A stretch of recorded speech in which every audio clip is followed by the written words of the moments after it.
Buenos días a todos, bienvenidos de nuevo.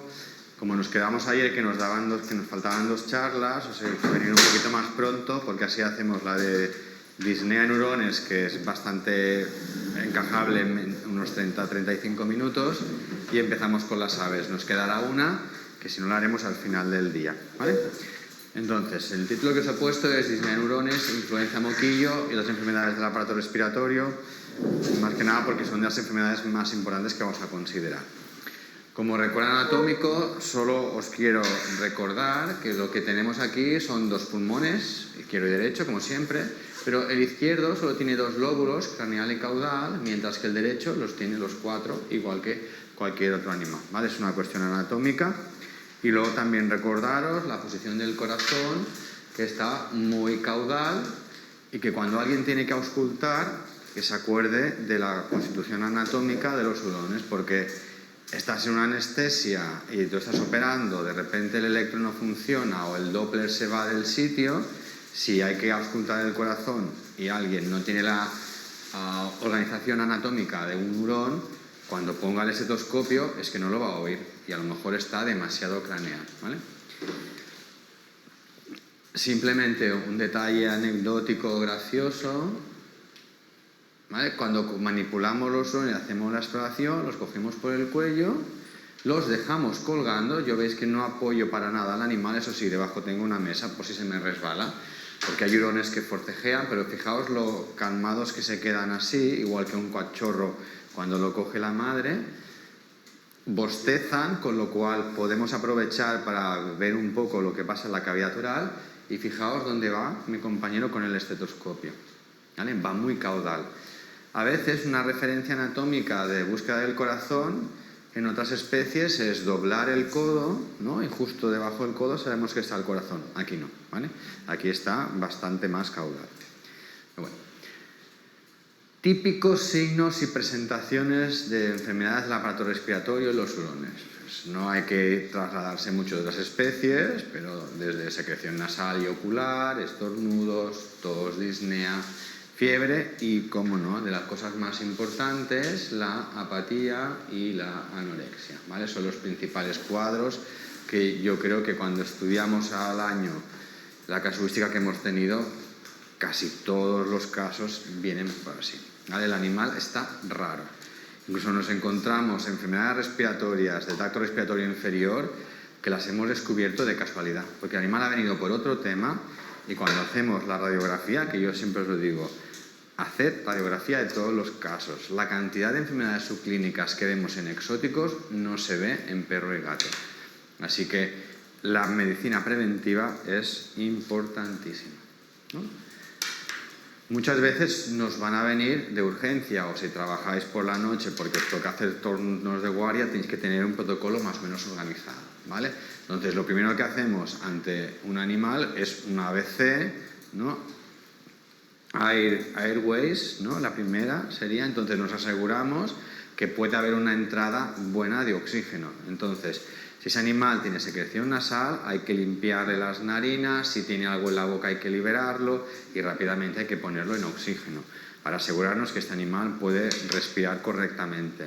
Podemos utilizar un pulsioxímetro para ver la cantidad de saturación que hay, o incluso se puede coger el capnógrafo y ponérselo en la nariz o muy dentro de la cavidad oral para ver la cantidad de CO2 que expulsa incluso, ¿vale? ¿Dónde pones el pulsioxímetro? En cualquier extremidad anterior, posterior. El problema de los hurones y de nuestras especies es que están tan pigmentados que los pulsis, para que funcionen bien, tienen que ir a zonas que prácticamente no hay nada de melanina. Entonces es un problema, porque yo siempre os digo que si tenéis que mirar el dinero que vais a invertir en vuestro centro para trabajar con nuestras especies, el número 1 es un capnógrafo. Y dirían capnógrafo más Doppler. O sea, si podéis hacer un pack, con esto tenéis guardado muchísimo el control de las especies.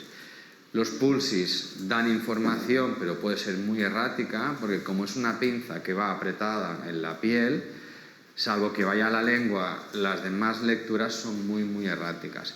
Tenemos lecturas en extremidades anteriores y posteriores de un 85%, que en otro caso, incluso en medicina humana dirías, está oxigenando muy mal, y a nosotros pues casi que nos da igual. Mientras que tenga una lectura, sabemos que hay flujo venoso y arterial y que allí se están moviendo células de un lado a otro, con lo cual el corazón funciona. Pero sí hay que invertir cagnógrafo y Doppler.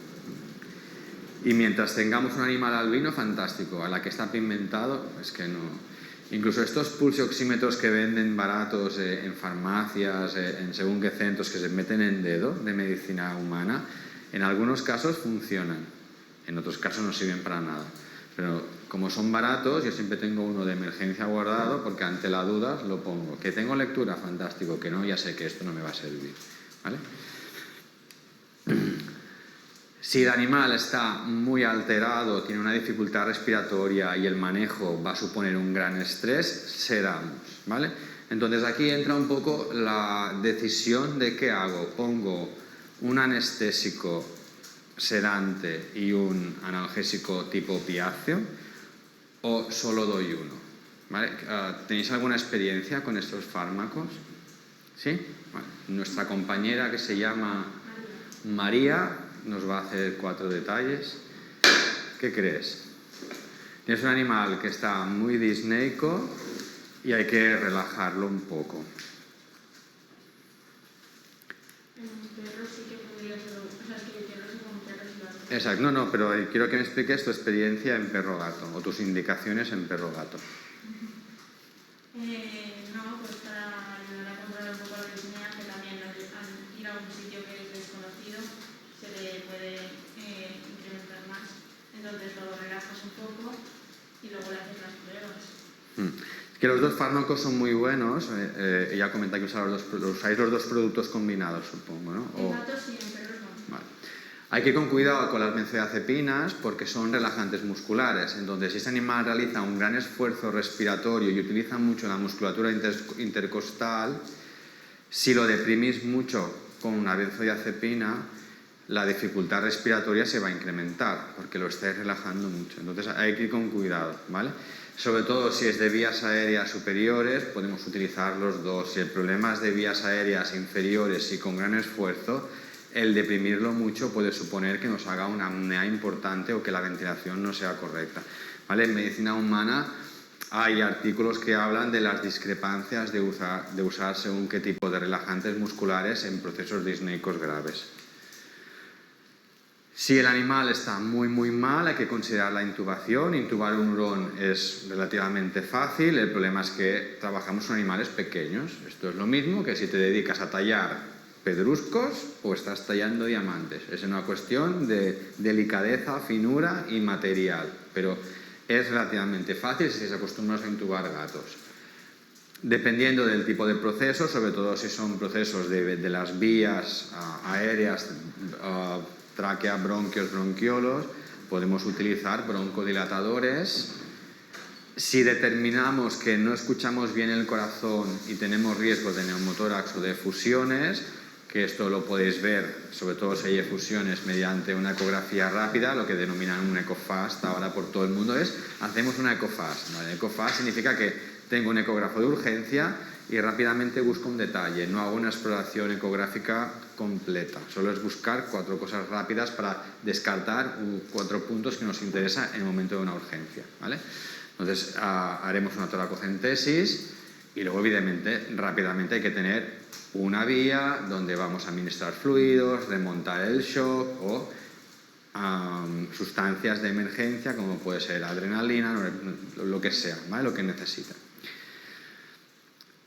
Una de las pruebas que realizamos siempre son radiografías, ya os lo he comentado. Entonces os pongo una radiografía anatómica, ¿vale? Como la que veis aquí, tenemos el corazón, ¿vale? A veces lo de los espacios intercostales no cuadra con lo del sexto 9, pero más o menos, ¿vale?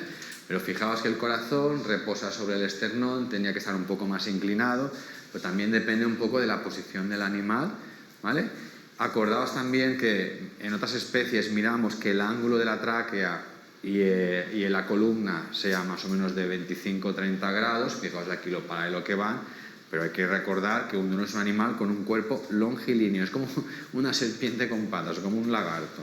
Entonces, cada anatomía está adaptada a un cuerpo concreto, ¿vale? Y mi pregunta es, ¿qué veis en la radiografía siguiente? ¿Vale? En esta de aquí. ¿Alguien me lo puede describir?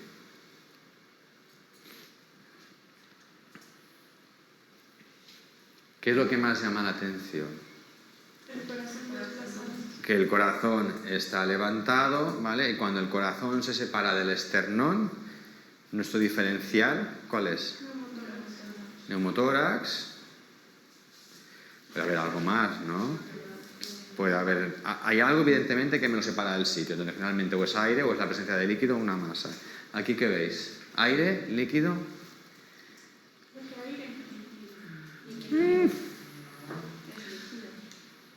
Yo no diría líquido, porque ¿dónde vamos a buscar el líquido sobre todo? En esta punta de aquí. Acordaos que cuando hacemos las radiografías, claro, el líquido se esparce, ¿no? Se distribuye en una superficie plana. Entonces, cuando vamos a buscar las típicas zonas de presentación de fusiones, aquí no hay, luego tampoco veo ninguna parte de fisura. Y veo un tejido que me separa el corazón del esternón, ¿vale? Luego veréis, esto es un hallazgo habitual en los hurones y veremos por qué.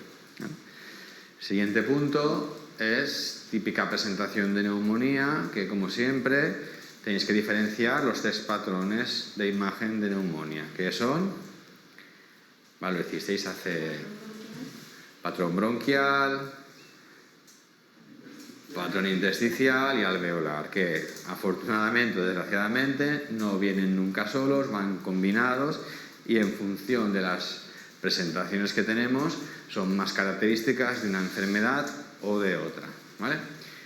Generalmente el diagnóstico diferencial que nos vamos a plantear va a ser el que os pongo aquí. Pruebas, podemos hacer lavados broncoalveolares, ¿vale?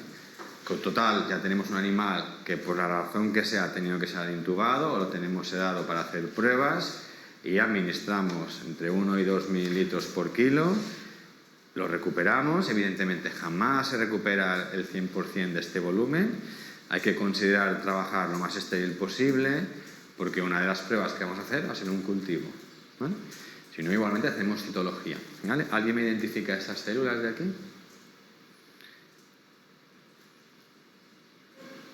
¿Qué tipo de celular es? ¿O entre qué estaríais discutiendo? Más o menos.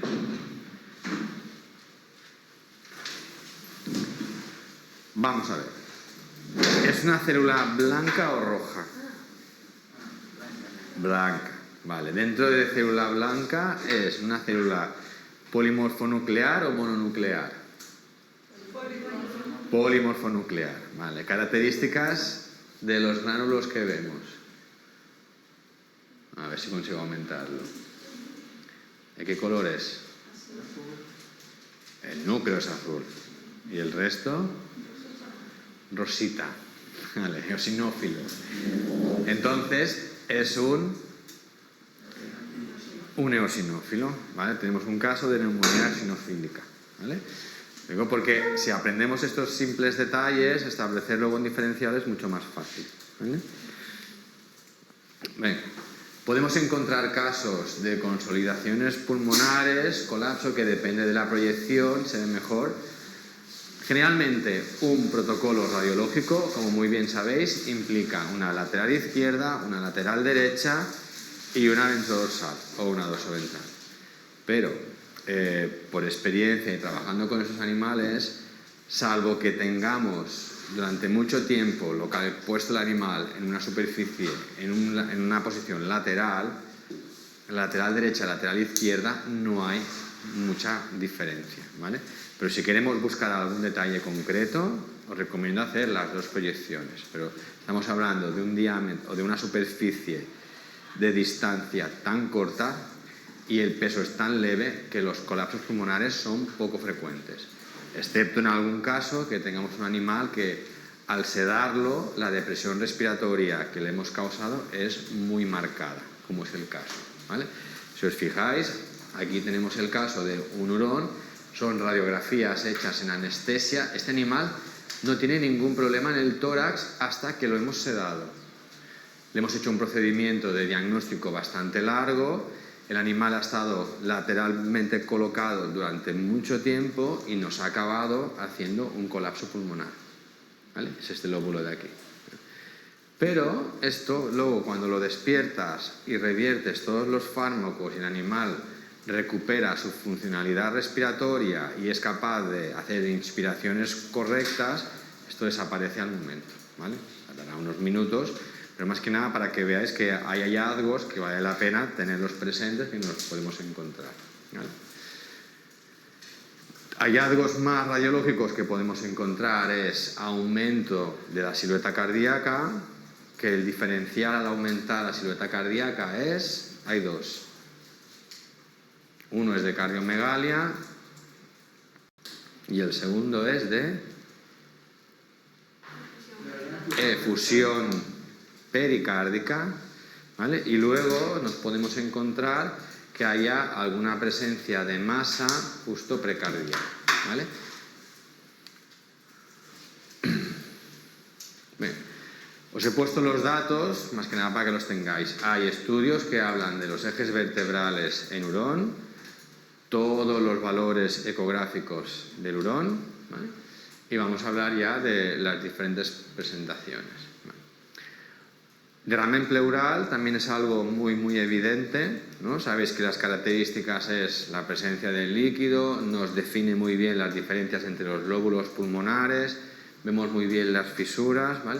¿Veis lo que os comentaba? Si yo voy a buscar el borde más dorsal, al tener una radiografía lateral y el animal está tumbado de lado, el fluido me ocupa toda la superficie del tórax, ¿vale? Hay casos que son mucho más marcados y hay casos que la imagen es mucho más difusa, que nos va a depender sobre todo de las características del líquido, ¿vale? Aquí tenemos todo el diferencial puesto, ¿no? Cuando llega un momento así es importantísimo aliviar la presión que hay dentro del tórax. Entonces, de la mejor manera y más aséptica posible, hay que vaciar este tórax. Evidentemente lo hacemos mediante control ecoguiado. Si no, acordaos dónde está localizado el corazón, el animal lo podéis colocar incluso en posición dorsoventral para que pueda mejorar su respiración, y sabéis cómo hay que proceder, ¿no? Se clava la aguja, pero rápidamente cuando habéis atravesado la piel y estáis entrando en la muscular tenéis que ir paralelamente a las costillas, ¿vale? Para evitar dañar tanto el pulmón como el mismo corazón. Una vez allí hay que vaciar al máximo el contenido. El hemitórax derecho y el hemitórax izquierdo comunican, con lo cual bastaría coger la muestra desde un solo lado y acostumbraos siempre a utilizar cosas sencillas. Y en este caso las palomillas son de gran utilidad. Lo que pasa es que aquí hay que conectar una válvula de 3 vías. Pero a veces va a depender un poco de la cantidad. Pero llegas a sacar 25 o 30 mililitros de un hurón, que es mucho volumen. Hay que estudiar el líquido. ¿Y qué estudiamos del líquido? ¿Vale? Es un caso de si es necesario mantenerlo con un drenaje, que hemos construido un drenaje con el resto de una palomilla, ¿vale? Porque a veces los drenajes que tenemos son demasiado grandes para un animal tan pequeño. Entonces lo podéis construir vosotros. Sabéis que vienen de manera estéril, los manipuláis de manera estéril, fenestráis agujeros y lo cortáis a la distancia y a la medida que consideréis, ¿vale? Venga, entonces, tipos de fusiones. La clasificación de fusiones así rápidas son 3, ¿no? Y te queda entre trasudado y exudado, te queda el del medio. El modificado, ¿vale? Entonces, en base a qué vamos a distribuir las cosas, ¿qué miramos? Las células, las proteínas, ¿vale? Esto es lo que nos va a clasificar los diferentes tipos, ¿no? Pero luego hay que ponerle nombre y etiología. Entonces, ¿dónde enviaremos más? ¿Lo hemos dicho antes? Hay que ponerle un nombre. hay que ponerle un nombre al líquido, ¿no? Sabemos que es un exudado o que es un exudado modificado, o hay un exudado modificado, pero habrá que ponerle nombre y características más la etiología. Entonces, si yo tengo el recuento y tengo las proteínas, voy a saber dónde clasificarlo, pero ahora tengo que ponerle nombre. Entonces, en esas células, ¿qué tengo que mirar? Su morfología, que en el recuento no me basta, tengo que hacer citología. Y para saber la etiología, ¿qué hago? Cultivo o... Porque si es un virus, PCR, ¿vale? Entonces, a ver, decidme ahora tipos en base de todo esto que nos podemos encontrar. El transudado por excelencia es un fluido seroso. Seroso, porque tiene muy baja calidad de proteína, muy poca celularidad. Generalmente lo encontramos en los problemas cardíacos, ¿vale? O los cambios de presión, porque hay un tumor que no descama, pero comprime todo el flujo vascular. ¿Qué más podemos encontrar? ¿Un? Trasudado mucoso. Bueno, Es que no te... Trasudado mucoso. bueno, modificado que es con más proteínas, entonces es más denso, no es tan líquido. Sí, pero no lo he oído nunca esta clasificación así. Ahora estamos... Yo entiendo lo que quieres decir, pero hay que ponerle algo más concreto. Porque claro, si es un caso que tiene bacterias, ¿qué suele haber ahí? Pus. ¿Y esto cómo se llama? Piotórax o una efusión purulenta. ¿Vale? Eso es lo que voy, que hay que aprender a clasificar las cosas. Si ha habido un trauma, ¿qué hay? Hemotórax, con lo cual el fluido es una hemorragia. Pues es que esto lo sabéis. Vale. Si vemos casos, por ejemplo, en el caso de un hongo, generalmente la clasificación, ¿cuál es? ¿Qué tipo de célula predomina allí? ¿Y los hidrófilos? No. Los macrófagos. ¿Vale? Entonces, nos queda el último, que ya os lo digo yo, que es el kilo. ¿Vale? Acordaos cómo se clasifica un kilo, ¿cómo lo podemos saber? ¿Cuáles son las características de un kilo? ¿De dónde viene el kilo? Cuando hay un kilotórax es porque ha pasado algo en él. ¿En él? No. No. En la linfa, ¿no? Es porque pasa algo en el sistema linfático. ¿Vale? Entonces, ¿qué vemos? Un líquido blanco, lechoso. En general, la riqueza celular son linfos, pero también depende de la naturaleza de lo que haya ocurrido, porque puedes ver macrófagos y otro tipo de polimorfo nuclear, ¿vale? Pero muchas veces el kilo per se es células linfáticas, linfocitos. Pero respecto a la bioquímica, ¿qué buscamos en un kilo? Colesterol y triglicéridos.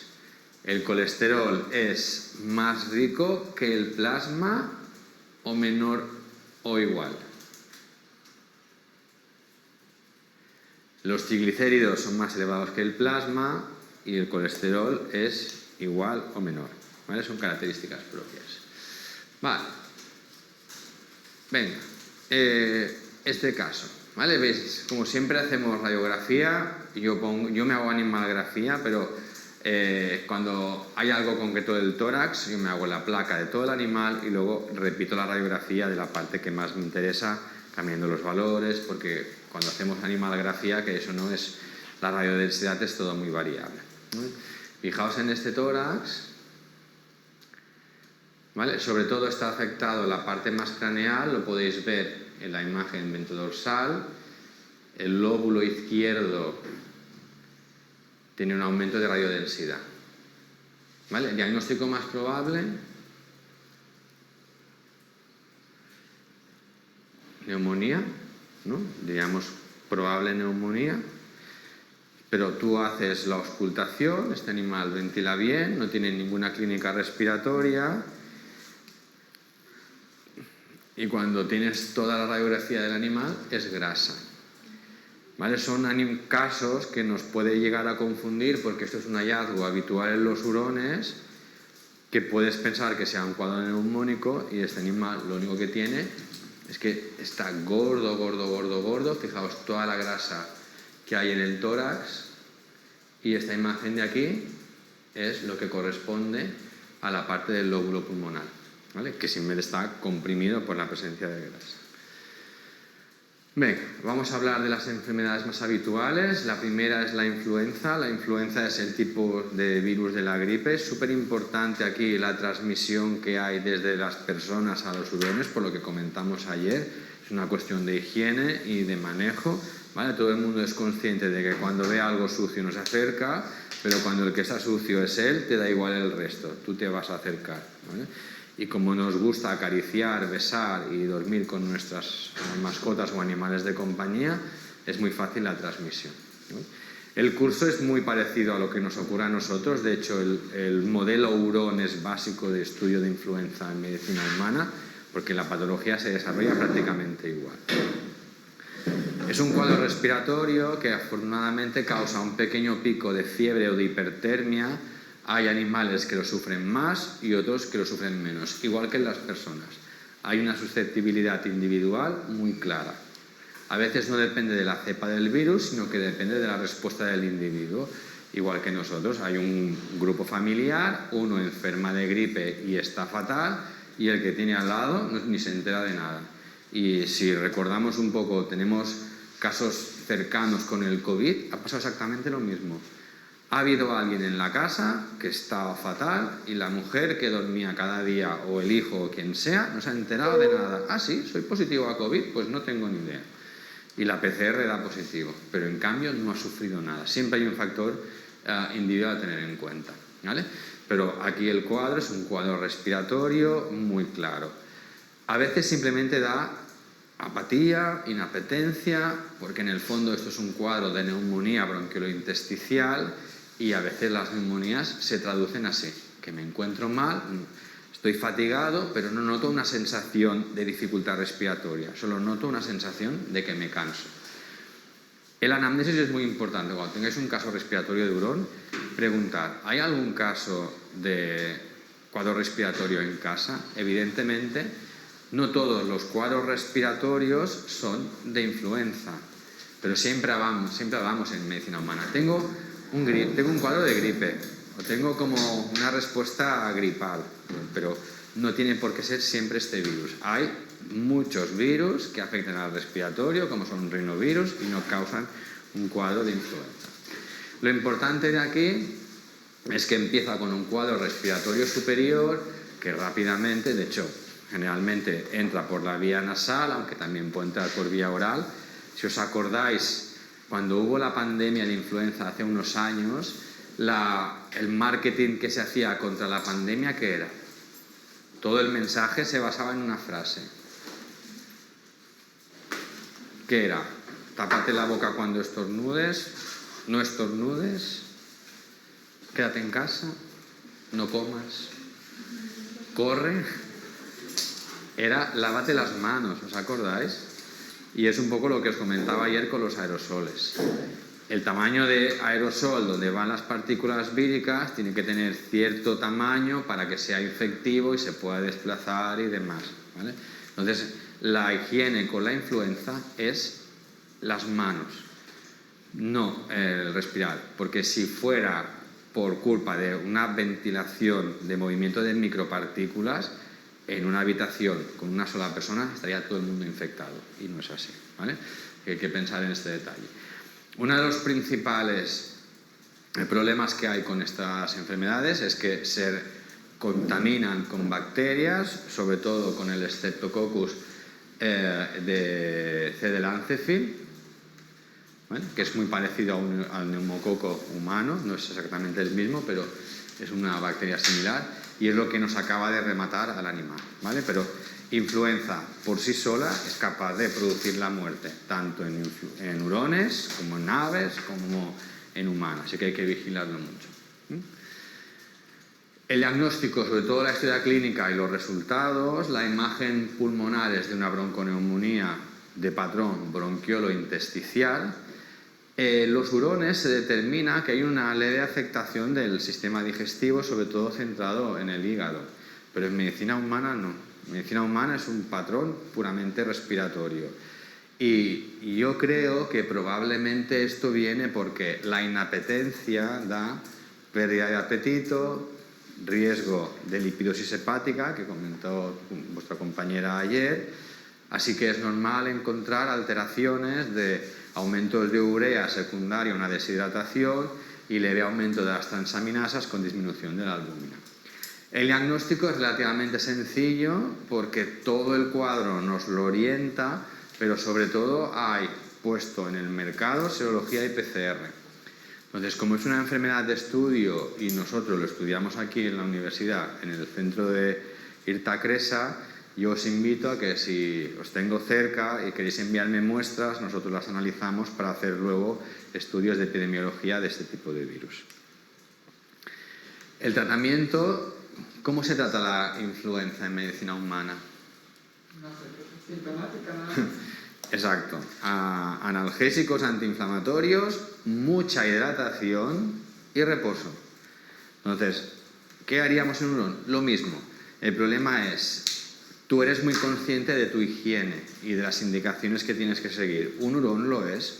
No. Entonces, en medicina humana, si tienes un cuadro vírico, no se dan antibióticos. Pero claro, en medicina veterinaria no es tan fácil, porque las propias bacterias del individuo pueden recrecer, hay un traslocamiento bacteriano y ahí se puede hacer una infección que no toca. Entonces nosotros damos antiinflamatorios, antibióticos, fluidos y tratamiento de soporte. Es súper importante, ¿vale? Muchas veces se dice no tratar la fiebre, porque en el fondo la fiebre es una respuesta del organismo frente a una infección. Pero realmente lo que te da malestar a ti, que es el cuadro febril. ¿Vale? Y os lo comentaba ayer, un conejo a 40 grados por estrés está muy activo y alerta. Un conejo a 40 grados por enfermedad está letárgico. Entonces es importante tenerlo controlado.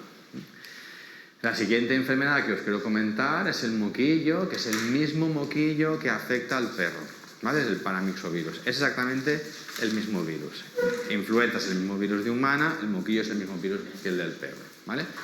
La desgracia aquí es que es un virus que es mucho más letal en hurón que en perro. Si en perro, no me acuerdo del porcentaje de mortalidad, pero sé que es muy elevado, en hurones es prácticamente del 100%. Solo he visto 1 o 2 casos que haya habido supervivencia y muchas veces quedan secuelas. Funciona exactamente igual, se transmite por las secreciones, incluso fómites, ya hay la importancia y la higiene, si tenéis casos compatibles con en vuestro hospital o en vuestro centro, totalmente aislados, ¿vale?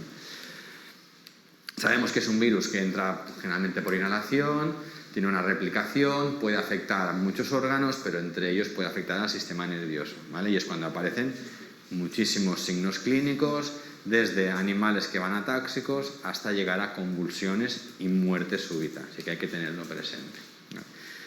Lo que quiero recalcar aquí es que a veces tenemos signos como muy patognomónicos de moquillo fuera del respiratorio, como son los problemas en la piel, las hiperkeratosis, los problemas de la descamación.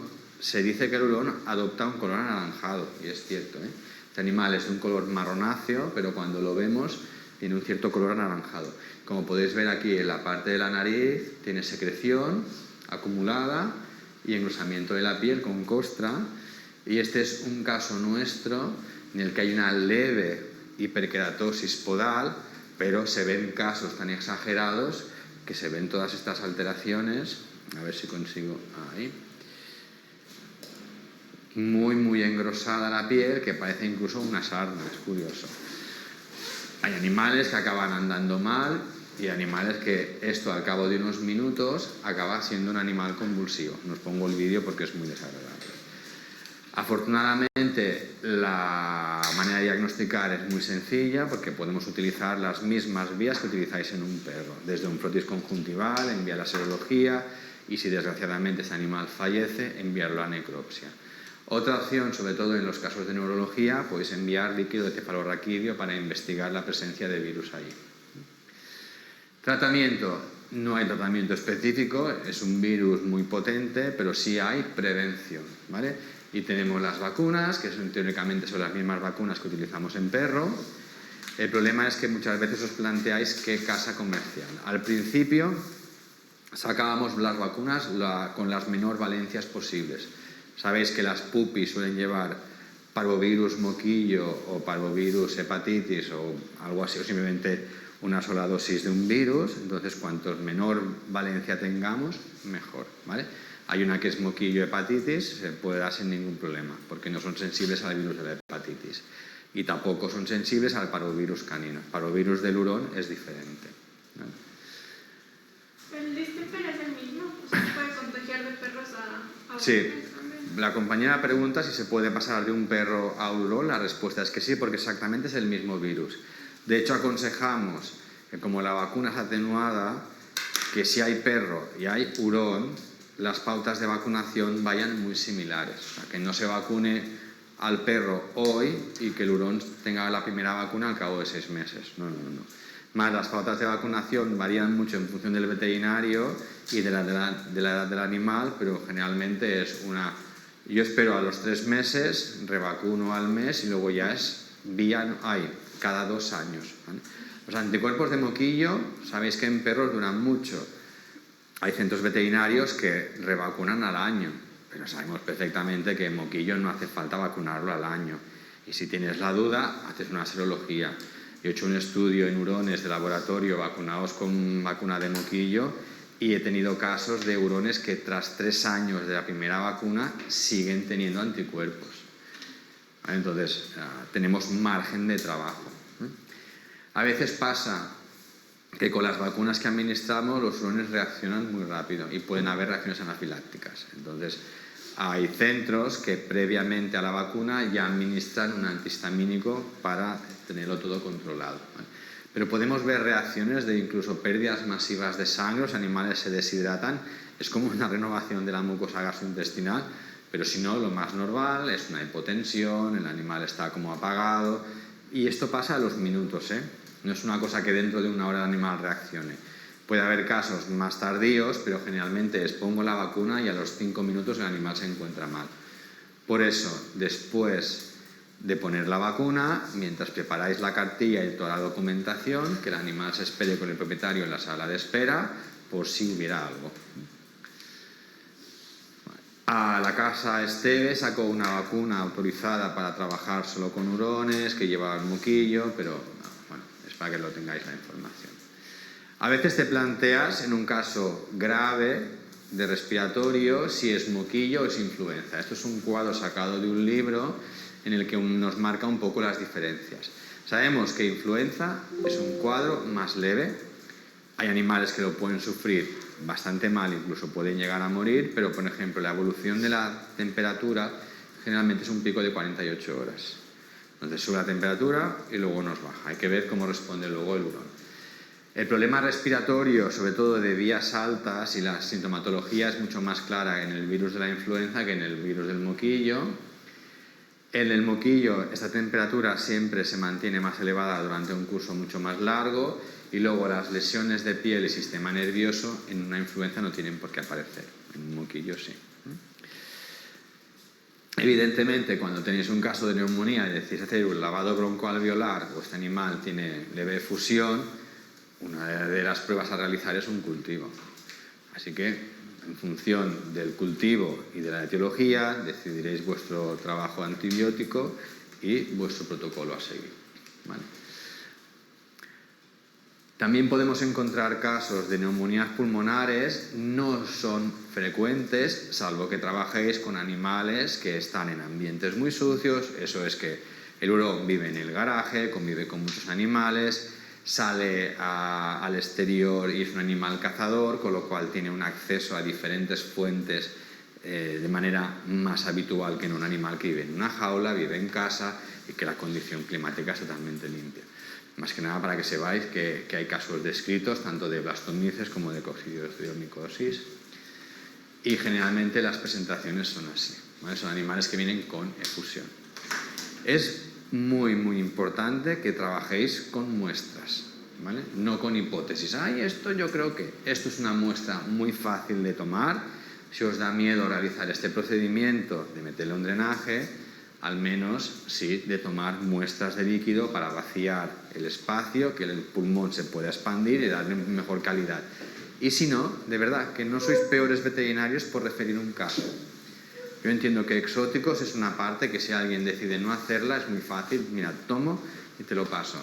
Entonces, más vale que se reenvíe el caso al principio que no empezar a hacer pruebas, a ver qué ocurre, y luego ya cuando te lo has tratado con 30.000 cosas, se va a otro centro y dices, bueno, ¿y ahora yo qué le hago? Porque coger una muestra de un cultivo, de un animal que ha tomado dosis de antibióticos, no tiene ningún sentido, porque no sé cómo interpretarlo, ¿vale? Entonces, yo creo que hay que aprender a trabajar en equipo. Uno de los casos que os quiero presentar es esto, es un animal que vino con efusión pleural, se sacaron las muestras, que esto lo tienes al momento, y hacer una citología es muy sencillo, solo que hay que saber interpretarla, ¿vale? Y vimos una serie de estructuras, y ahora veréis el caso. La imagen de una efusión como es así, ¿vale? Este caso está más afectado del hemitórax izquierdo, pero ya en un diferencial os tenéis que plantear toda esta serie de enfermedades, pasando por el coronavirus sistémico, ¿vale? Que el coronavirus sistémico, ahora mismo en hurones, aunque os dije que daba una forma seca, cuando hay una albuminemia muy marcada, se producen efusiones por todos lados. Hicimos la citología del líquido y veíamos esas estructuras, ¿no? Que parecen que haya como unas pequeñas cápsulas cuyo interior hay estructuras bacilares de diferentes formas, y esto es muy característico, ver estas formas de V, ¿vale? Pero en general lo que estamos viendo son bacilos, y son bacilos que quedan teñidos muy de azul. Inicialmente, claro, nuestro trabajo fue administrar antibióticos, antiinflamatorios. Desgraciadamente, cuando se afecta de Pseudomonas luteola, que es la etiología descrita, el pronóstico es fatal. Inicialmente lo vimos en casos respiratorios, pero ahora es una bacteria que se ha descrito ya incluso en abscesos en piel o en abscesos mesentéricos y en otras partes del organismo. Mientras no afecte al respiratorio, el pronóstico es reservado. Si afecta al respiratorio, el pronóstico es fatal. Hay otras causas que nos pueden dar efusión, como puede ser el linfoma, el coronavirus sistémico, como os he comentado, y otro tipo de enfermedades que nos podemos encontrar y que suelen ser un hallazgo ocasional es la lipidosis hepática, la lipidosis pulmonar, ¿vale? Ya alguien me preguntó ayer acerca de la lipidosis hepática, pues ahora os comento la lipidosis neumónica. No son casos de ingestión y desviación hacia el tracto respiratorio de grasa. Estamos hablando de una reacción macrofágica que se dedica a degradar la grasa, y cuando hace la histología tú ves macrófagos llenos de vacuolas de grasa. No sabemos exactamente por qué se produce en todas las especies, porque las neumonías lipídicas endógenas ocurren en todos los animales. La frecuencia es relativamente baja, afortunadamente, y siempre suele estar asociada a una enfermedad crónica.